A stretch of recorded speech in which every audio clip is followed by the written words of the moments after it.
Otca i Syna i Ducha Svätého. Amen.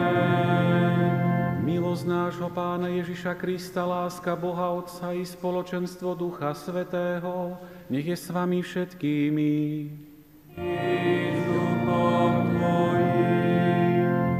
Bratia a sestry, uznajme svoje hriechy, aby sme mohli s čistým srdcom sláviť sväté tajomstvá.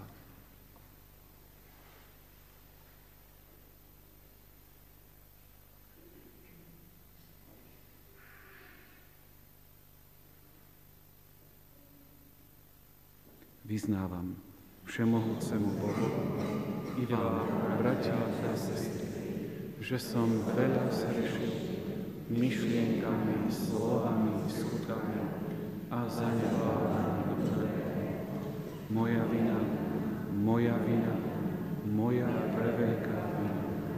Preto prosím blahoslavenú Máriu vždy Pannu, všetkých anielov a svätých i vás, bratia a sestry, modlite sa za mňa k Pánovi nášmu. Nech sa nad nami zmiluje všemohúci Boh, nech nám hriechy odpustí a privedie nás do večného života.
výsostiach. A na zemi pokoj ľuďom dobrej vôle.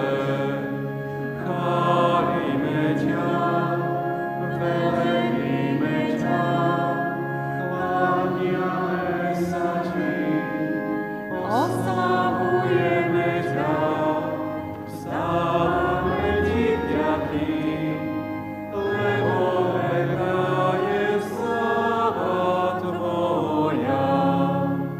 Pane Bože, kráľ nebeský, Boh Otec všemohúci, Pane Ježišu Kriste, Ty jednorodený Syn, Pánovo, baránok Boží, Syn Otca, Ty snímaš hriechy sveta, zmiluj sa nad nami. Ty snímaš hriechy sveta, príjmi našu úpenlivú prosbu. Ty sedíš po pravici Otca, zmiluj sa nad nami.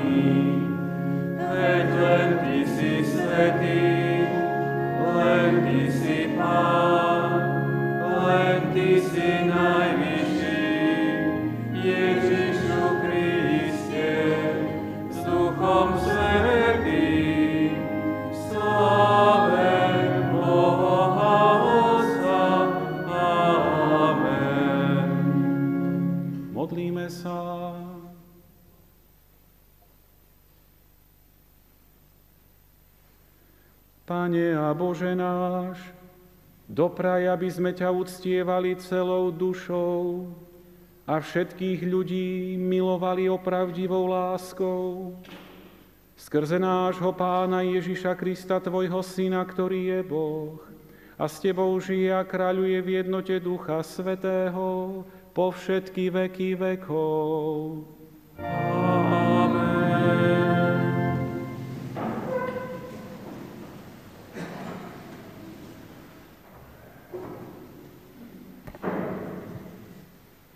Čítanie z knihy Deuteronomium. Mojžiš hovoril ľudu: Pán, tvoj Boh, z tvojho národa a z tvojich bratov vzbudí ti proroka, ako som ja. Jeho budete počúvať, ako si žiadal od Pána, svojho Boha, na Horebe, keď sa zišlo zhromaždenie, a povedal si: Nech už nemusím počúvať hlas Pána, svojho Boha, a vidieť tento veľký oheň, aby som nezomrel. A Pán mi povedal: Dobre to všetko povedali. Vzbudím im proroka spomedzi ich bratov podobného tebe. Do úst mu vložím svoje slová a bude im hovoriť všetko, čo mu prikážem. Kto však nebude počúvať moje slová, ktoré povie v mojom mene, toho ja vezmem na zodpovednosť. Ale prorok, ktorý by sa bezočivo odvážil hovoriť v mojom mene, čo som mu ja neprikázal hovoriť, alebo by hovoril v mene cudzích bohov, bude usmrtený. Počuli sme Božie slovo.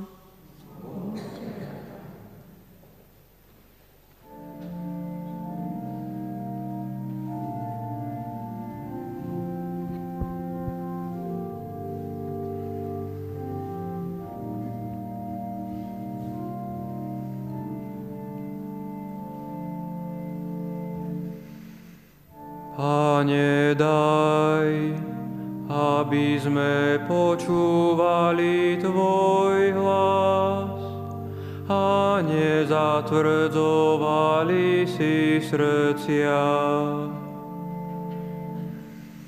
Pane, daj, aby sme počúvali tvoj hlas a nezatvrdzovali si srdcia.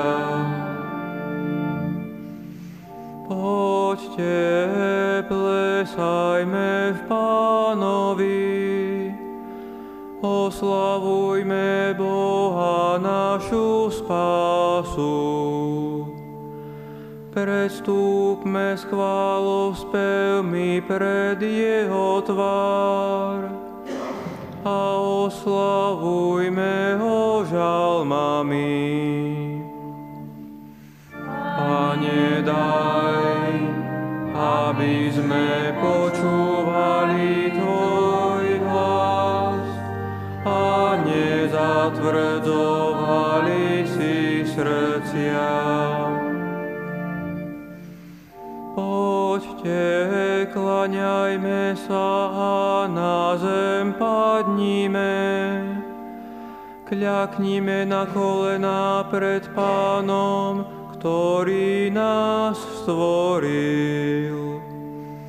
Lebo On je náš Boh a my sme ľud Jeho pastviny a ovce, ktoré vedie svojou rukou.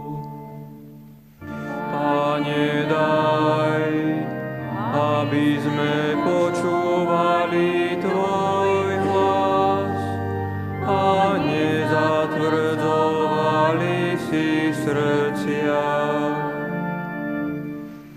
Čujte dnes jeho hlas, nezatvrdzujte svoje srdcia, ako v Meríbe, ako v dňoch Masi na púšti, kde ma pokúšali vaši otcovia. Skúšali ma, hoci moje skutky videli. Pane, daj, aby sme počúvali Tvoj hlas a nezatvrdzovali si srdcia.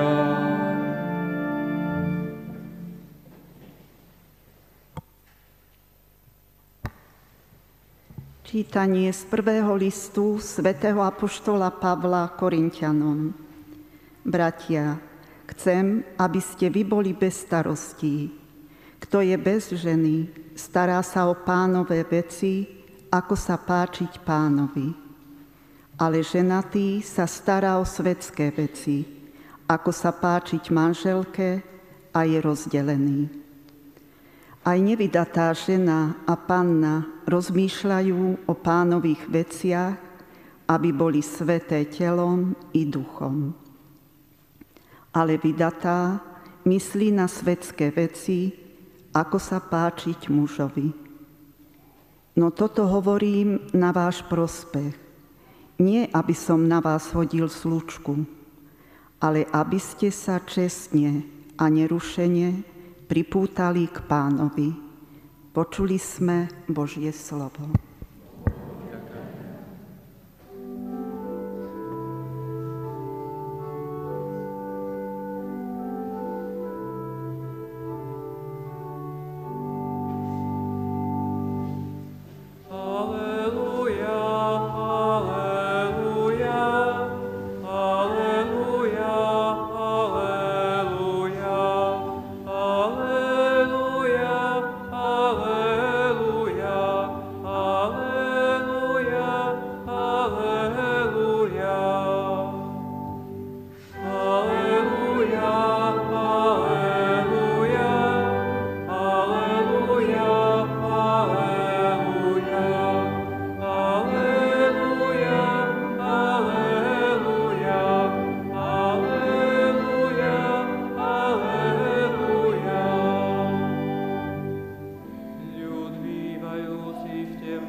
Čítanie zo svätého Evanjelia podľa Marka.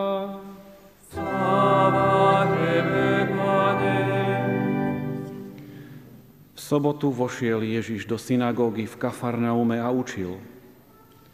I žasli nad jeho učením, lebo ich učil ako ten, čo má moc, a nie ako zákonníci. A práve bol v ich synagóge človek posadnutý nečistým duchom. Ten vykríkol: čo ťa do nás, Ježiš Nazarecký? Prišiel si nás zničiť? Viem, kto si, Boží svätý. Ježiš mu prísne rozkázal: mlč a výjdi z neho. Nečistý duch ním zalomcoval a s veľkým krikom z neho vyšiel. Všetci sa čudovali a jeden druhého sa vypytovali, čo je to? Nové učenie s mocou. Aj nečistým duchom rozkazuje a poslúchajú ho.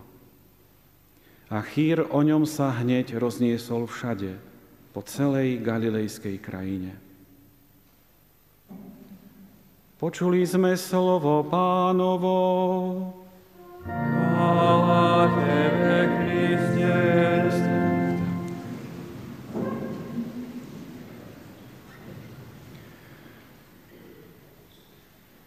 Aby Ježiš ako Boh mohol uskutočniť našu spásu, bratia a sestry, vzal si naše ľudské telo.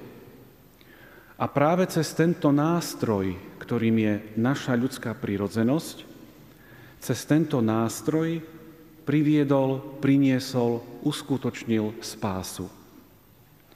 A tak ako si kedysi v plnosti času, ako hovorí písmo, Boh vybral práve túto našu ľudskú prirodzenosť, túto našu ľudskú schránku ako prostriedok, cez ktorý prinášal spásu, tak to robil počas celých dejín spásy. Vždycky tú spásu, to svoje vedenie, tú svoju starostlivosť Boh prejavoval takým konkrétnym spôsobom cez nejaké stvorené veci. Predovšetkým to bolo cez ľudí. My sme počuli v prvom čítaní z knihy Deuteronomium, že najprv, keď Boh chcel vyviesť svoj ľud z Egypta, on to mohol urobiť sám. On mohol ťapnúť a všetko by bolo hotové. Ale on si vybral Mojžiša, vybral si Árona, potom z Mojžiša si vyvolil ďalších, ktorí tento ľud nielen vyviedli do zasľúbenej zeme, ale ho naďalej spravovali. A keď k nám prišiel Pán Ježiš Kristus a fyzicky vo svojej ľudskej prírodzenosti od nás odišiel, tiež nám zanechal cirkev, svojich služobníkov, biskupov, kňazov, cez ktorých tá spása ide ďalej. Ide ďalej medzi ľudí. Hej? Preto nemôžeme povedať Boh áno, cirkev nie. Lebo jednoducho odporujeme tomu, čo jednoducho sám Kristus Pán ustanovil. Že cez tú našu ľudskú, cez ten ľudský nástroj, ktorý nie vždycky je dokonalý, ale Boh dokáže pôsobiť.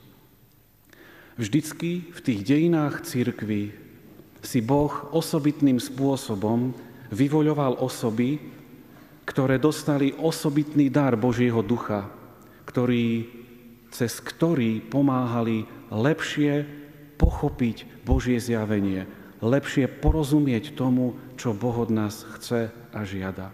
A jednou z takých významných osobností je aj, na to sme veľmi hrdí, náš spolubrat, svätý Tomáš Akvinský. Jeho relikvia je tu pri kríži a zajtra oslávime jeho sviatok. Budeme tu sláviť takú osobitnú slávnosť, pretože slávime jubilejný rok. V tomto roku osobitne 7. marca si pripomíname 750 rokov od smrti tohto veľkého učiteľa. Jedna z takých dôležitých vecí, ktoré priniesol svätý Tomáš do cirkvi a do vnímania kultúry, do rozvoja kultúry, bolo, predstavte si, intenzívna spolupráca s filozofiou a intenzívna spolupráca s gréckym myslením. Dovtedy, kým neprišiel svätý Albert Veľký a svätý Tomáš Akvinský, diela veľkých gréckych filozofov bolo zakázané v cirkvi čítať a používať. Nie preto, že by boli zlé, ale preto, že do Európy sa dostali len ich preklady a tie preklady robili Turci, robili Mohamedáni, boli v arabčine. A arabčina a všetko, čo bolo spojené s mohamedánstvom, bolo také pre stredovekú katolícku Európu troška odstrašujúce. Tak to nechali radšej na pokoji. A svätý Tomáš Akvinský prišiel a on začal si najprv robiť preklady z originálnej gréčtiny. A začal nad nimi uvažovať. Začal premýšľať, študovať a predstavte si, že zistil to, že tí filozofi sa nemýlia. Tam nie je ani trošku bludu. Že proste to, čo oni filozofi objavili skúmaním prírody, bez toho, aby poznali starý zákon, nový zákon, neodopiera tomu, nepopiera to, v čo proste kresťania veria. Najčastejšie sa svätý Tomáš Akvinský venoval čítaniu veľkého Aristotela. A rovnako ako ostatní filozofi, ako sme vraveli, Aristoteles nepočul nikdy o Mojžišovi, o Ježišovi Kristovi. Ale tak dôkladne skúmal prírodu, že vo svojich dielách hovoril, musí existovať niekto, kto je nad tým. Musí existovať nejaký Boh, nejaká jedna sila, ktorá to má všetko v rukách. A tak svätý Tomáš Akvinský prichádza s jedným veľmi dôležitým pozorovaním a úsudkom. Hovorí, že kresťanská viera a rozum existujú vo vzájomnej harmónii. A prečo mal takú odvahu toto niečo tvrdiť? Preto, že i ľudský rozum, ktorý skúma prírodu a svet okolo seba, i tá pravda, ktorá sa nám zjavuje cez Božie slovo, majú jeden a ten istý prameň, jedného a toho istého pôvodcu, ktorým je Boh. To, čo my čítame v písme, je to, čo Boh o sebe povedal. A to, čo my môžeme vidieť v prírode okolo seba, alebo aj skúmaním seba, je to, čo Boh zo seba vložil do tohto stvorenia. To znamená, pôvod toho všetkého je jeden a ten istý, dobrý Pán Boh. To znamená, je jeden prameň, hoci sú rozličné spôsoby, ako túto pravdu poznávame. Rozum prijíma pravdu na základe jej vnútornej evidencie. To znamená, na to, aby som rozumom niečo pochopil, potrebujem to preskúmať. Hej? Keď chcem vedieť, že či voda je teplá, no dám tam ruku a vyskúšam. Hej? Či je vlhká, dám tam ruku, vyskúšam. Hej? Keď chcem vedieť, ako fungujú matematické záležitosti, keď chcem vedieť, ako funguje fyzika, rôzne fyzikálne zákony, idem a vyskúšam to. Pretože stvorenie tú pravdu má vpísanú v sebe. Ale keď počúvam alebo chcem poznať pravdu vierou, na to sa musím skloniť a započúvať sa do Božieho slova. A preto svätý Tomáš hovorí, viera a rozum nejdu proti sebe. Neodporujú si. Ba dokonca hovorí, to, čo sa zdalo, že v rozume protirečí viere, nikdy nebolo rozumné. A to, čo vo viere malo protirečiť rozumu, nebolo nikdy vierou, pretože sa priečilo o pravdivej rozumnosti. Čo si my, bratia a sestry, môžeme vziať z Tomáša Akvinského aj pre náš duchovný život je to, tých vecí je veľké množstvo, ale predovšetkým naša viera je rozumná. Naša viera je logická. Ona nejde proti rozumu, ona rozum prevyšuje. To znamená, ja keď hľadám pravdu, áno, je potrebné, aby som ju hľadal v tých stvorených veciach, ktoré Boh okolo mňa stvoril, aby som to hľadal úprimne, ale rovnako, ak chcem poznať, v čom je pravda, ako svet funguje, ako ja fungujem, na čo som na tomto svete, započúvajme sa do toho, čo hovoria pravdy viery o tomto, o veciach, na ktoré hľadám odpoveď. Viete, lebo my častokrát pozeráme na vieru ako na bajky. My častokrát pozeráme na vieru ako na nejaký emočný prejav ľudskej potreby. Ale viera naozaj, ona má v sebe hlbokú logiku. My niekedy to, čo vyznávame, to, čo veríme, to, čo poznáme o našej viere, je špička ľadovca. My keby sme išli hlbšie, poznali by sme, aká je tam logika v tom, v čo veríme. A preto je veľmi dôležité, bratia a sestry, poznávať našu vieru. Neostať len pri tom, čo niekto povedal, čo som kedysi počul. Otvor si to písmo a čítaj tam. Otvor si katechizmus, čítaj tam. Nech tvoja viera nestojí na tom, čo počuješ v televízii.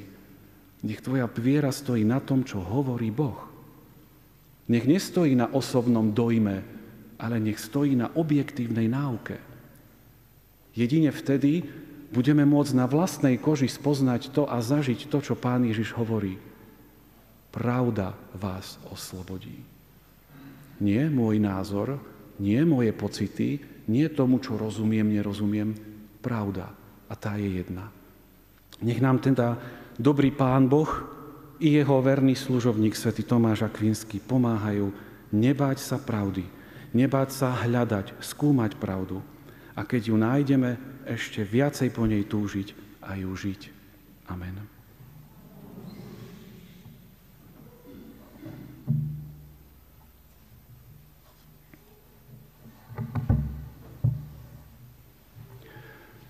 Povstaňme, bratia a sestry, a vyznajme svoju vieru. Verím v jedného Boha, Otca všemohúceho, Stvoriteľa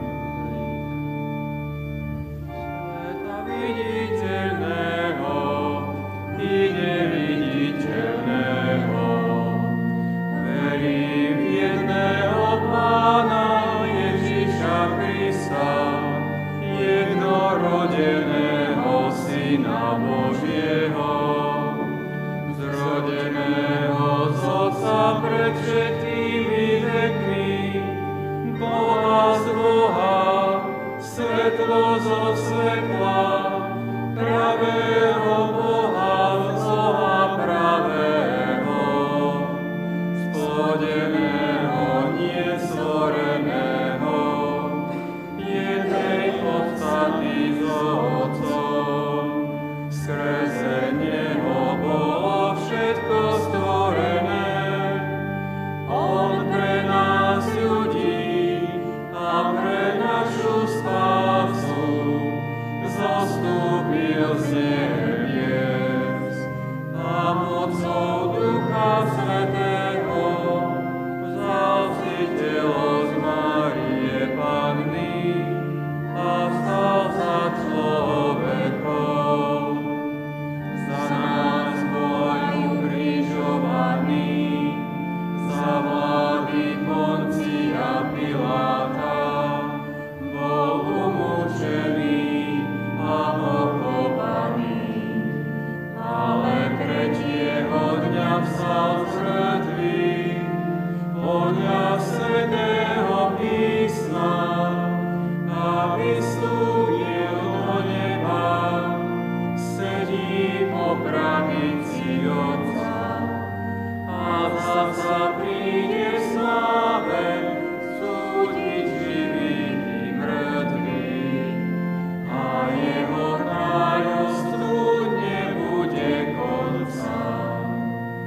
Verím Ducha Svätého, Pána a oživovateľa, ktorý vychádza z Otca i Syna, jemu sa zároveň zdáva tá istá pokona a sláva, ako Otcovi a Synovi on hovoril ústami prorokov.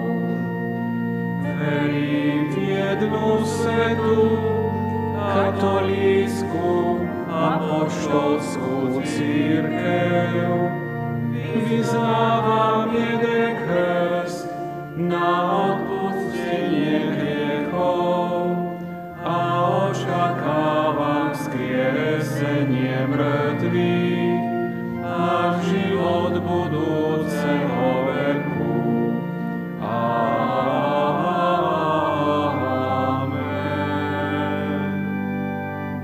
Bratia a sestry, Pán Ježiš učil ako ten, čo má moc.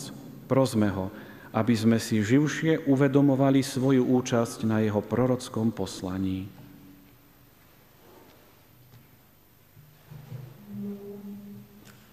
Spoločne volajme: prosíme ťa, vyslíš nás. Prosíme ťa, vyslíš nás. Modlíme sa za svätú cirkev. Pane, daj, aby prostredníctvom sviatosti účinne uzdravovala hriešnikov a príkladom lásky premieňala srdcia ľudí. Prosíme ťa, vyslíš nás. Modlíme sa za tých, čo spravujú národy. Pane, daj im múdrosť srdca, aby potláčali mravné zlo v akejkoľvek podobe. Prosíme ťa, vyslíš nás. Modlíme sa za tých, ktorí sa Bohu zasvetili sľubom čistoty, chudoby a poslušnosti. Pane, naplňaj ich vnútornou radosťou a svojím pokojom. Prosíme ťa, vyslíš nás. Modlíme sa za tých, ktorí sa nechali ovládnuť zlom. Pane, daj, aby ich uzdravila Tvoja spasiteľná moc a zostali verní Tvojmu hlasu. Prosíme ťa, vyslíš nás. Modlíme sa aj za nás tu zhromaždených. Pane, obdaruj nás svojou milosťou a pokorou, aby sme dokázali prijímať všetkých ľudí a videli v nich Teba samého. Prosíme ťa, vyslíš nás. Modlíme sa za zosnulých Jána a syna Jána. Pane, pomáhaj im prejsť bránou večnej blaženosti a stretnúť sa s Tebou. Prosíme ťa, vyslíš nás. Pane, vypočuj naše prosby a daj, aby sa sila evanjelia a pravej náuky čoraz väčšmi prejavovala v každodennom rodinnom a spoločenskom živote, lebo Ty žiješ a kráľuješ na veky vekov.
Modlite sa, bratia a sestry, aby sa moja i vaša obeta zaľúbila všemohúcemu Bohu Otcovi.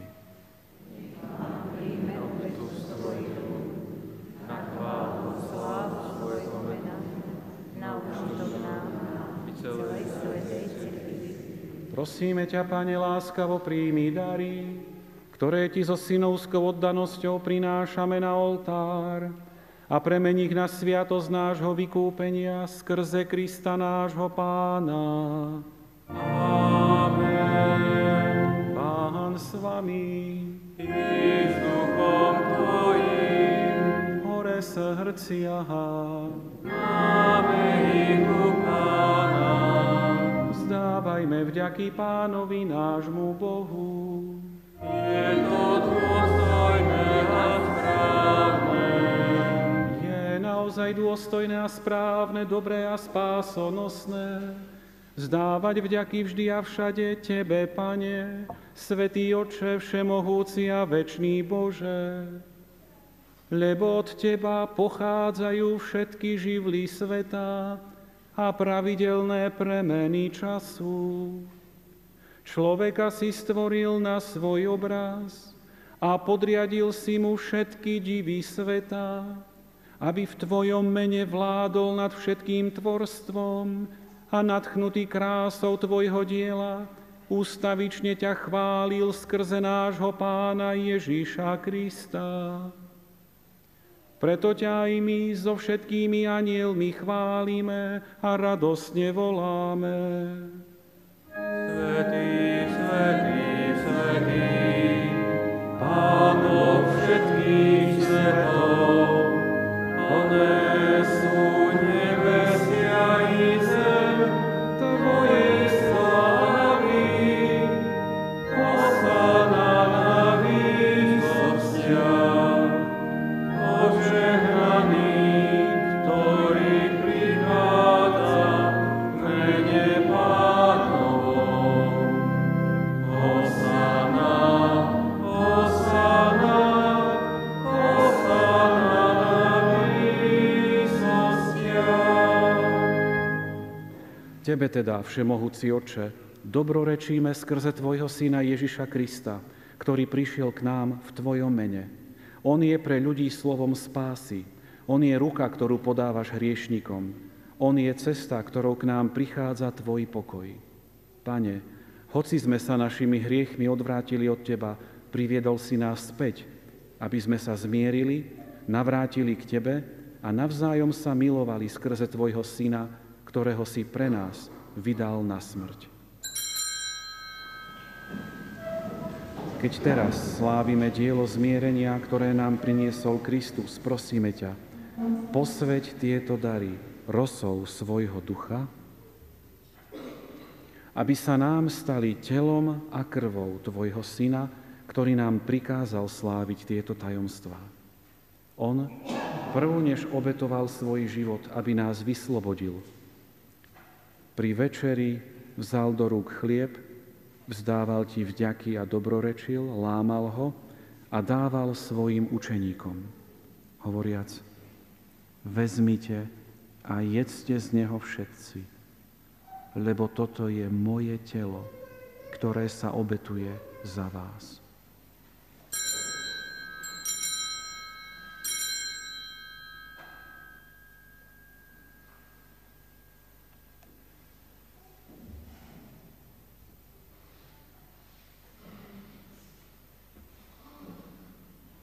Podobne v ten istý večer vzal do rúk kalich dobrorečenia, zveleboval tvoju milosrdnú lásku a dal ho svojim učeníkom, hovoriac: vezmite a píte z neho všetci, lebo toto je kalich mojej krvi, ktorá sa vylieva za vás i za mnohých na odpustenie hriechov.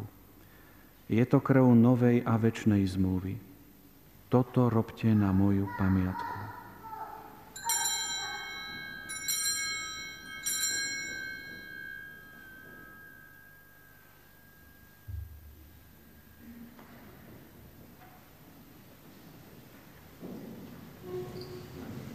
Vyznajme tajomstvo viery. Pane, keď jeme tento chlieb a pijeme z tohto kalicha, zvestujeme Tvoju smrť, kým neprídeš. Keď teda slávime pamiatku smrti a zmŕtvychvstania Tvojho Syna, ktorý nám zanechal tento dôkaz svojej lásky, prinášame Ti to, čo si nám sám uštedril ako obetu dokonalého zmierenia. Prosíme ťa, Svätý Oče, láskavo príjmi so svojím Synom aj nás a pri tejto spásonosnej hostine zošli na nás jeho ducha, aby nás oslobodil od všetkého, čo rozdeľuje. On sám nech urobí z Tvojej cirkvi znak jednoty a nástroj pokoja medzi všetkými ľuďmi a nech nás zachová v spoločenstve s našim pápežom Františkom, s našim biskupom Mariánom, so všetkými biskupmi a s celým Tvojim ľudom. Ako si nás hromaždil pri stole svojho Syna, tak nás zjednoť aj s preblahoslavenou Bohorodičkou Pannou Máriou, s Tvojimi svätými apoštolmi a všetkými svätými, s našimi bratmi a sestrami i s ľuďmi všetkých národov a jazykov, ktorí zomreli v Tvojom priateľstve. A zhromaždi nás všetkých na hostine večnej jednoty, v nových nebesiach a novej zemi, kde žiari plnosť Tvojho pokoja, v Ježišovi Kristovi, našom Pánovi. Skrze Krista, s Kristom a v Kristovi máš Ty, Bože Otče všemohúci, v jednote Ducha Svätého všetkú úctu a slávu po všetky veky vekov. Amen. Na príkaz nášho Spasiteľa a podľa jeho božského učenia osmeľujeme sa povedať: Oče náš, ktorý si na nebesiach, posväť sa meno Tvoje, príď kráľovstvo Tvoje, buď vôľa Tvoja, ako v nebi, tak i na zemi. Chlieb náš každodenný daj nám dnes a odpusť nám naše viny, ako i my odpúšťame svojim viníkom. A neuveď nás do pokušenia, ale zbav nás zlého. Prosíme ťa, Pane, zbav nás všetkého zla, udeľ svoj pokoj našim dňom a príď nám milosrdne na pomoc, aby sme boli vždy uchránení pred hriechom a pred každým nepokojom, kým očakávame blaženú nádej a príchod nášho Spasiteľa Ježiša Krista. Lebo Tvoje je kráľovstvo a moc i sláva na veky. Pane Ježišu Kriste, Ty si povedal svojim apoštolom, pokoj vám zanechávam, svoj pokoj vám dávam. Nehľaď na naše hriechy, ale na vieru svojej cirkvi a podľa svojej vôle jej milostivo daruj pokoj a jednotu, lebo Ty žiješ a kráľuješ na veky vekov. Pokoj Pánov nech je vždy s vami. Dajte si znak pokoja.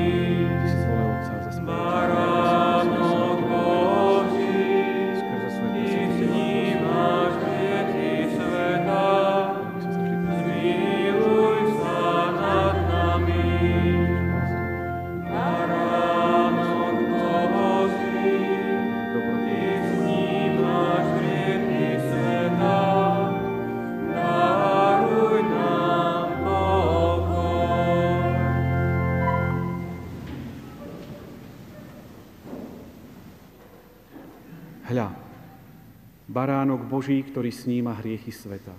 Blažení tí, čo sú pozvaní na hostinu baránkovu. Pane, nie som hoden, aby si vošiel pod moju strechu. Ale povedz iba slovo a duša moja. Corpus Christi custodiat me in vitam aeternam.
Modlíme sa. Pane, posilnil si nás sviatosťou nášho vykúpenia. Daj, prosíme, aby tento prostriedok večnej spásy vždy zveľaďoval pravú vieru skrze Krista nášho Pána. Amen. Dámy a páni, urobte si ešte prosím na chvíľku pohodlie a dovoľte mi povedať vám farské oznamy na nasledujúci týždeň. V stredu 31. januára je spomienka na svätého Jána Boska. V piatok 2. februára je sviatok obetovania Pána a v sobotu 3. februára je spomienka na svätého Blažeja, biskupa a mučeníka. Ďakujeme za včerajšie upratovanie kostola a na nasledujúci týždeň prosíme o pomoc dobrých ľudí, ochotných ľudí a pod vedením skupiny číslo 2, ktorú má na starosti pani Výbohová. V pondelok 22. januára vystavíme k verejnej úcte relikviu svätého Jána od kríža, veľkého svetca karmelitánskej rehole, reformátora, učiteľa modlitby a duchovného života. Život, posolstvo a charizmu tohto svetca nám príde predstaviť páter Dušan Hricko, bosý karmelitán z komunity na Starých horách. V stredu sa opäť stretneme nad katechizmom katolíckej cirkvi a vo štvrtok, keďže je to prvý štvrtok v mesiaci, pozývame vás na celodennú adoráciu za povolania a za povolaných. Adorácia bude od 9. do 13. a popoludní od 15. do 17.45. V piatok 2. februára je prvý piatok v mesiaci. Preto dopoludnia pôjdeme k chorým, ktorých nám nahlásite, aby sme k ním prišli. A pri večernej svätej omši budeme v tento deň požehnávať sviece, ktoré si prinesiete. Pripomínam, len pri večernej svätej omši, pretože len raz sa tieto sviece požehnávajú. V sobotu na sviatok svätého Blažeja budeme na záver svätej omše rannej udeľovať svätoblažejské požehnanie, takže si po neho môžete prísť. A zároveň je to prvá sobota v mesiaci, takže po svätej omši bude nasledovať naša známa Fatimská sobota, ktorú vedú po väčšine deti a mladé rodiny. To znamená, po svätej omši pomodlíme sa svätý ruženec a po krátkej adorácii nás čaká milé agapé v klube u Jakuba. Budúcu nedeľu, 4. februára, keďže je to prvá nedeľa v mesiaci, tak popoludní o 16.45 bude stretnutie všetkých členov ružencového bratstva. Zároveň, keďže prežívame fašiangový čas, pozývame všetky deti aj s ich rodičmi a kamarátmi, staršími alebo mladšími, na farský karneval. Stretneme sa 4. februára, teda budúcu nedeľu o 15. hodine v klube u Jakuba. Spoločne zažijeme svadbu v Káne Galilejskej a pripomenieme si Ježišov prvý zázrak. Rodičia, nebojte sa, víno deťom podávať nebudeme. Sme zvedaví, ako sa pohráte s fantáziou a vymyslíte masky na túto tému.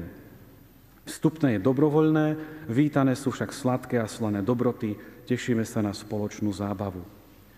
A ako už bolo pred týždňom avizované, naša farnosť sa pripravuje na Národný týždeň manželstva, ktorý bude od 12. februára. V rámci neho sa chcú manželia viac podporiť, spoznať. Preto si vytvoríme spoločnú nástenku so svadobnými fotkami. Prosíme všetkých, ktorí majú záujem zapojiť sa, aby priniesli svoju fotografiu zo svadby a zároveň odpovedali na otázku, aký je vitamín pre váš manželský vzťah. Odpovede stačí krátke, jednoduché, nič dlhé a náročné. Odpoveď potom aj so svojou fotkou, prosím, do 4. februára, to znamená do budúcej nedele, prineste do zakristie. Na odvážlivcov sa tešíme. Bratia a sestry, niekedy až neskoro, niekedy až tesne pred smrťou človek, alebo keď niečo vážneho a tragického zažije, si človek uvedomí, že a predsa cirkev mala pravdu. Je dôležité, aby sme možno aj v takej tej temnote, že nemáme odpoveď na všetko, že nerozumieme všetkému, pokorne prijali to, čo nás cirkev učí, pretože jej dlhoročná skúsenosť, šírená a upevňovaná aj takými osobnostiami, aký bol svätý Tomáš Akvinský, má len jednu túžbu, jedno predsavzatie. Pomôcť ľuďom nájsť pravdu. Pomôcť ľuďom nerobiť chyby. Tak nech nám aj táto svätá omša, aj toto Božie požehnanie pomáha rásť v tejto čnosti viery. Pán s vami. I s duchom tvojim. Nech vás žehná všemohúci Boh, Otec i Syn i Duch Svätý. Amen. Choďte v mene Božom. Bohu vďaka.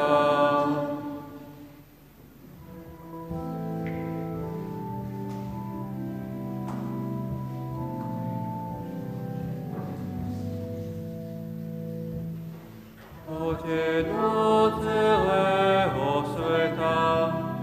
Halelúja. A učte všetky národy. Halelúja. Poďte do celého sveta. Halelúja. A učte všetky národy. Halelúja. Spievajte Pánovi pieseň novú. Spievaj Pánovi celá zem. Spievajte Pánovi, velepte jeho meno. Zvestujte jeho spásu deň čo deň. Choďte do celého sveta. Halelúja. A učte všetky národy. Halelúja. Zvestujte jeho slávu pohanom a jeho zázraky všetkým národom. Lebo veľký je Pán a veľkej chvály hoden. Viac ako všetkých bohov treba sa ho báť. Poďte do